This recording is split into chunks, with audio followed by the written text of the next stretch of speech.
அண்ணா வணக்கங்கண்ணா. நான் என் நெஞ்சில் குடியிருக்கும் அனைத்து வாடிக்கையாளருக்கு கோடான கோடி நன்றி, நமஸ்காரம்.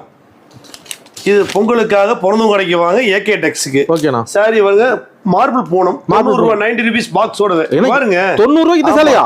அத கட்டினா அவ்வளவு லட்சணமா இருக்கும். 90 ரூபாய், 90 rupees. வெறும் 90. வெறும் 90. 90 அள்ளிக்கலாம். அடி போடு 90 ரூபாய். நல்ல லாபம். இது கொஞ்சம் போதுமா, இன்னும் கொஞ்சம் வேணுமா? 90 ரூபாய்க்கு தான். 90 ரூபாய். சூப்பர்ண்ணா. 90 rupees சாரி. பரவாயில்ல, அது பாக்ஸ் போட்டு. பிரம்மாண்டமா இருக்கு சாரி. ஒரு காட்டுங்க. பரவாயில்ல, அந்த gift கொடுக்கறாங்க பாருங்க. பொங்கல் gift கொடுக்கறதுக்கு, வியாபாரம் பண்றதுக்கு, கஷ்டப்பட்டு முன்னுக்கு வரணும், சொந்தக்காரருக்கு முன்னால முன்னுக்கு வரணும், நானும் 10 ரூபாய் சம்பாதிக்கணும் அப்படிங்கிறவங்க 10,000 ரூபாய் 15,000 ரூபாய் சம்பாதிக்கலாம். அந்த மாதிரி சாரி சும்மா சிலு சிலு சிலு சிலு. 90 என்ன கெட்டு போச்சு? 90 ரூபாய்க்கு சேலை, பூனம், மார்பு பூனம், மன்னார்குடி பூனம், காரைக்குடி பூனம், பள்ளிப்பாளையம் பூனம், திருச்செங்கோடு பூனம், சேலம் பூனம் அனைத்தும் இருக்கு. நம்ம ஈரோடு ஏகே டெக்ஸ்டைல் தான். எல்லா மக்களுக்கும் பிடிக்கிற மாதிரி. எல்லா மக்களுக்கும் பிடிக்கும். 90 ரூபாய்.